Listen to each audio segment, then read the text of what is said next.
Just this morning, Senator Rubio, Senator Burr and I were at a hearing which dealt with the educational problems facing veterans who come back from the battlefield and they go to college, and there are problems there. And what most of us think is that veterans should be able to take advantage of in-state tuition in the state in which they are living. Sexual assault has been a very serious problem in the military. We want the VA to do better than that, et cetera, et cetera. So, Madam President, I am very glad that my Republican friends, virtually all of them, and I want to thank Senator Heller and Senator Moran for voting for this bill, along with every Democrat. But I'm very glad that my Republican colleagues are now beginning to focus on veterans' issues. And we need to step up to the plate to help not only our veterans but their families. And that's the legislation that I have authored. So what I say to Senator Rubio, your legislation has many important provisions which I happen to agree with. There are some that I think need work on, and we are going to hold a hearing on that legislation and other legislation in early June. So I respectfully object to that legislation right now, but I would ask unanimous consent that the Senate proceed to calendar number 297 S-1950 with the Sanders Amendment, which is at the desk and is the text of S-1982, the Comprehensive Veterans Health and Benefits and Military Retirement Pay Restoration Act. That is the comprehensive legislation supported by virtually every veterans organization in the country, millions of veterans and the American people, and says thank you to the veterans who have put their lives on the line to defend this country. We're going to be there for you. So I would ask that this legislation be passed and would ask unanimous consent that that happen. Madam President. Objection is heard to the request from the senator from Florida. Is there objection? Madam President. Senator from Florida. Reserving the right to object, I wanted to address a couple of points. The first is on the issue of politicizing this. I agree.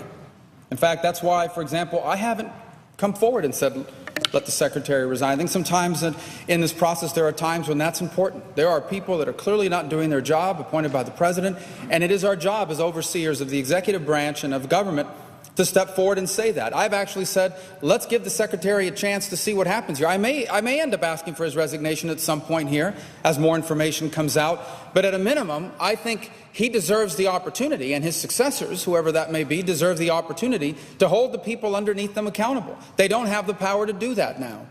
Also notice how I came to the floor here today. I've said absolutely nothing in a partisan nature. I'm not claiming that this is a crisis created by Democrats or from another party. On the contrary, I said this is an issue that's had strong bipartisan support in the House, this solution, and strong bipartisan support in the committee today. Now, this issue may become politicized in the sense that it seems that all of the reluctance to move forward on it is coming from one side of the equation, but that does not necessarily have to be. In fact, I would tell you right now that I believe that if this came to a vote, the overwhelming majority of the members of the majority would support this legislation that I've put forward today. Two other points that were raised, that there's been no hearings on this. I would respectfully disagree. There was a hearing on it today. This was offered. This specific language was offered in a committee, and with little debate and no dissent, it passed by voice vote. For those watching at home, here's what voice vote means. They don't even call a roll. They basically tell members, is anyone against this? No one said they were. This language was adopted today in a committee. Here's my second problem. I am glad to hear that there are going to be hearings with regards to this issue.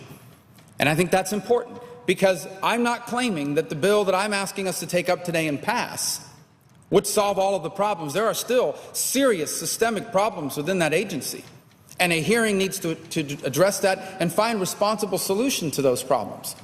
So a hearing is called for. What I'm asking for is a very simple thing. Give the Secretary, appointed by a president of a party different than my own, give the Secretary the power to fire employees underneath him that are not doing their jobs, so that they know that they're being held accountable. That's all I'm asking here.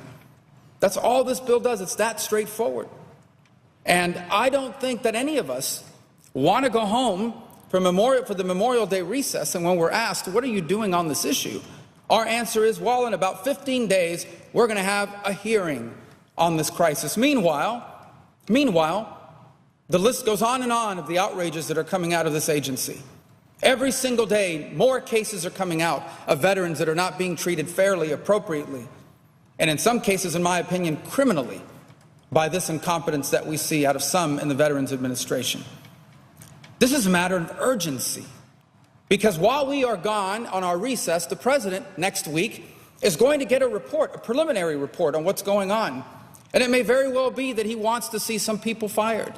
And it may very well be that the Secretary will want to fire some people in senior executive positions, and he will not be able to do that. And all I'm asking is not to give us the power to fire them, but to give the administration the power to fire them and hold them accountable. So that's, and as far as the bill that the chairman has offered here, this bill's already been debated, and there are problems with this bill. It is an extensive piece of legislation. It has many good elements in it. It also has a cost issue at a time when our nation owes close to $18 trillion. And that was the reason why so many on my side of the aisle objected to it. And that's why I would object to the motion made here today by the senator from Vermont.